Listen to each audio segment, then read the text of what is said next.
Hello, welcome to a Volo's Monster episode of How to Play D&D, the explainer podcast of one experienced dungeon master and one failed script writer to discuss D&D topics. My name is Kinsey, and I'm proud to say my guest for the entirety of this series is none other than Abby from Tabletop Curiosities. Hello, Abby. Hello. I'm glad that it's your turn on doing the questions this week because I'm not cut out for it. Yeah, I didn't feel like I was cut out for hosting either. There we go. We found yeah. We found our a point. Though I've got a couple more episodes coming up, so I'm still scared. There we go. What is your creature that you've selected this week? This week we are talking Meenlocks. Let's get to it.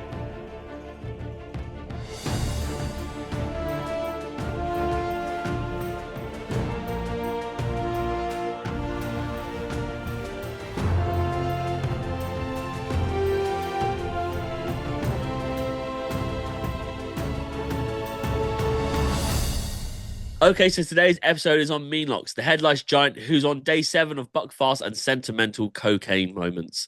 Abby, how many beetles can I ingest before my bones are brittle? What am I doing? I think you could eat probably quite a few beetles. I think there's nutritious value. Slimy yet satisfying, right? I've seen a was that a Lion King quote? Yeah. Okay, right. Oh shit, I'm showing my age. I've seen a beetle. I could eat loads of beetles, I reckon. Yeah. It's just the brittleness. Smash them out. Yeah, why not? Right. Why did you pick Meenlocks? So they are just innately evil, small little fae. Which for my sort of style of D&D and encounters, perfect. They're dark, they're spooky. And they have a lot of like relevant stuff, which I think's nice. Yeah, and like the fact they're kind of like insectoids really works in their favor, but also kind of gives a bit of like a icky, like, oh, I don't actually want to go near them when they're described. Do you know what I mean? There's something about them that you're like, I want to kill them, or I don't want to be near them, and that works. You don't want it to be something that the party turns on and goes, we'll keep him. So, yeah, definitely. They're definitely just that classic, like, they've got the like pincers, bipedal beetle, nasty. We're here for it. Stuff. We're here for it. Yeah. Our favorite kind of stuff that everyone hates. What kind of stats does a Meenlock have?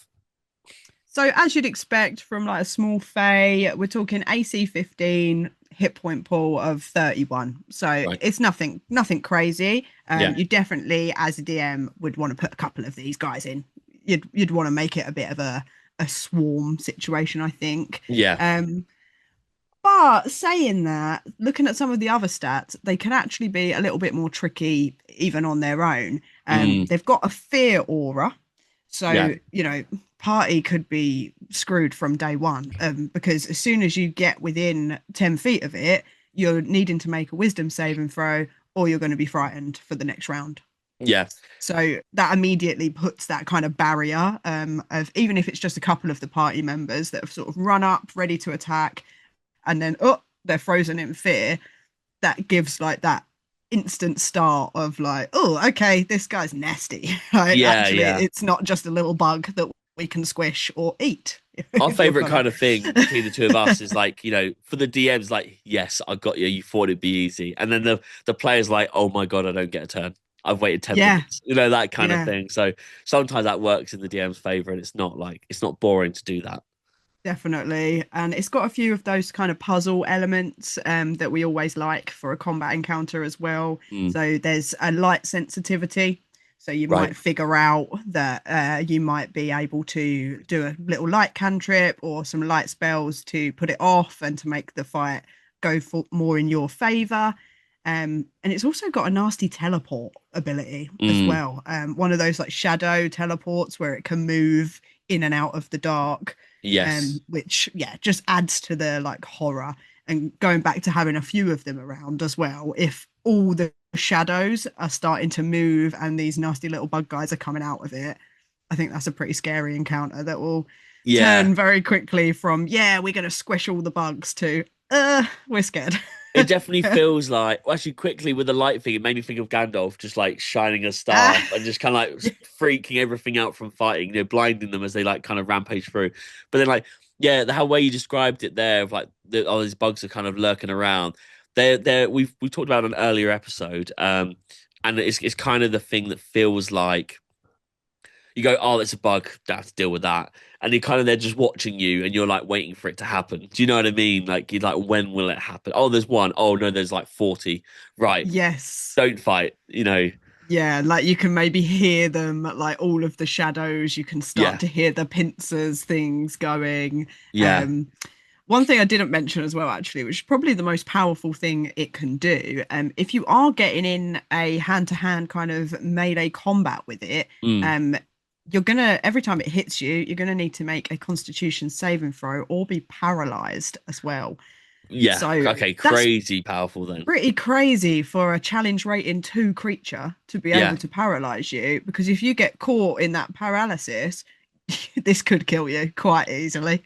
Yeah. I mean, if it's like a party of four and there's four of those and they hit, Yeah. that's game over.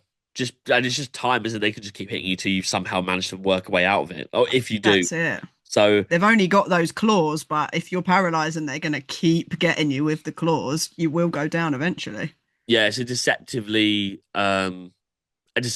good bit of combat can be had with this creature because it can be killed easy if you manage to get the hit off if you're not frightened trying to reach it.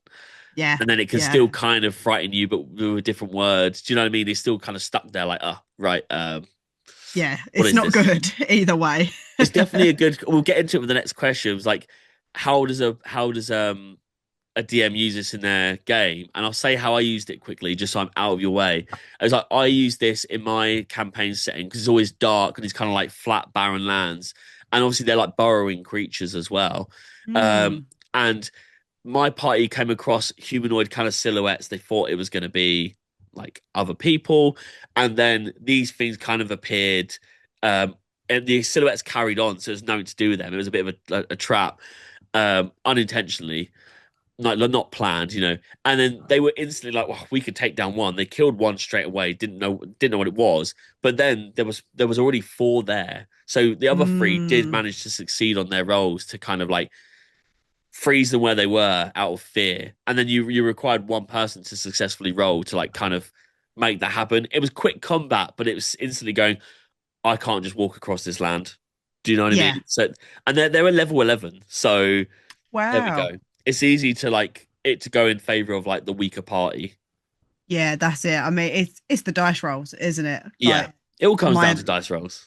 yeah, yeah. I mean, my level 17 party even had some issue with them. Yeah. That it was more of a nuisance, but Yeah, yeah, they yeah. they had to pull out things that they were saving, like spell slots and potions and things. They were saving it for later, and the Meenlocks were a really good way of like siphoning some of that out of them Yeah, and like yeah. just wearing them down. And Because yeah, they're quite a nuisance. there's nothing wrong with that either. It's good to be taking stuff away from your players. Like you don't want them to just go through and absolutely annihilate everything they come across. Like they say in the rules that you should be having like 3 to 5 combats like a day. Arguably, to me, I think that's a lot. Like if Too anything, much. those combats should also that's a lot of real time at the table trying to make that happen. And if it's over 2 sessions, like you say, like you're playing like bi-weekly, then that you've kind of lost the momentum of the fact that they're in the combat. Do you know what I mean? So Yeah. things like this where they're small but kind of they're like kind of like action thieves. They can take their spells, and it does make the next one that is harder because they don't have the spells to use. So they're great creatures for that. We'll call them action thieves. Yeah, I like that. Yeah. Yeah. So well we answered the last question. How should someone use them, do you reckon, in like their session? So we're definitely wanting to give that horror vibe. I think you Yeah. can I liked your example of this like barren, dark land because it's really cinematic of like that moment of like looking into the nothingness and like feeling that fear. And then these guys really like add on to that and really Mm, play with it. Like I think Volo goes into it in the book that there is like they're spawned from fear itself. So yeah. like that's their whole thing. Their whole theme is fear. and they are innately evil and just Yeah. hate anything that is good, innocent, beautiful in this world. So it's a nice classic scary thing to put in there, but like we Yeah. said, it's not the most long form combat. It could Yeah. be Yeah. just an interesting quick encounter. For sure. Yeah. I totally agree. Like we said earlier about it could be working like caves and tunnels. I think there's kind of flat lands, anywhere where the environment makes sense for like an insectoid to be is a good start. And it doesn't need to be like the backbone of your one shot campaign. It really is like a quick puzzle to solve for like Yeah. the kind of just stripping away what they could do for their next fight. I think is a great example of that. Or like maybe like little bug henchmen. Do you know what I mean? Like, Yeah. but they're Yeah. annoying in a combat with a BBG that isn't like overly powerful. Is that a good level where like it could have henchmen in some way? Yeah, and like we said, action thieves, like they're taking away a little bit. So you're just desperately trying to get to that big bad, but Yeah, these guys are just in the way, causing a bit of extra nuisance, which is for always sure, handy. definitely. All right, well, I think that's a really nice episode there. What is the quote that Volo gives? How does he describe them? So Volo talks about some of the creation of a Meenlock here. He says it's quite the commitment for two Meenlocks to torture a new one into being. So Oh, it gives okay. you a bit of lore, basically, that it seems like they can torture each other to spawn fear and create more Meenlocks. Oh, wow, So yeah. that could be something that you get into. There's weird things going on in a cave, and there's just more and more and more and more of them, and you go and Yeah, investigate some that weird like maybe. ritual thing. It also kind of like implies there's like more of an intelligence than you think to these things. Yeah, So, true. because I think they do have a decent intelligence, but like just possibly, but like the the fact that they're thinking about how to like reproduce in a way, and that requires magic of some kind, is like that's like Yeah. that's like a villain in itself. Yeah, and like we said, actually, if they're henchmen, what a great thing for a big bad to have figured out that Yeah, actually, if yeah, I hundred like percent. get Meenlocks to torture each other in some like weird pit, then they Yeah, can start spawning more and more. So definitely. It makes you yeah, think of like the Urukai, like kind of like in orc pits, Uruk pits, that kind of thing. yes, Um, yes. all right then. Well, today's adventure has sadly come to a close. We're back again next week with the topic: if films didn't have credits, would we have to watch forever? And as always, thank you for tuning in. And if you'd like to join in the D&D action, then please follow us on Instagram at HowToPlayD&D, or check out the link in our bio to join our Discord server. And also check out Black Mark Clo on Instagram for cool D&D clothing. Abby, what do you do and where can we find you? I am a dice maker. You can find me on Etsy, TikTok, and Instagram at tabletop.curiosities. And all that will be in the show notes. I've been Connor Kinsey. I've been Abby. Good day.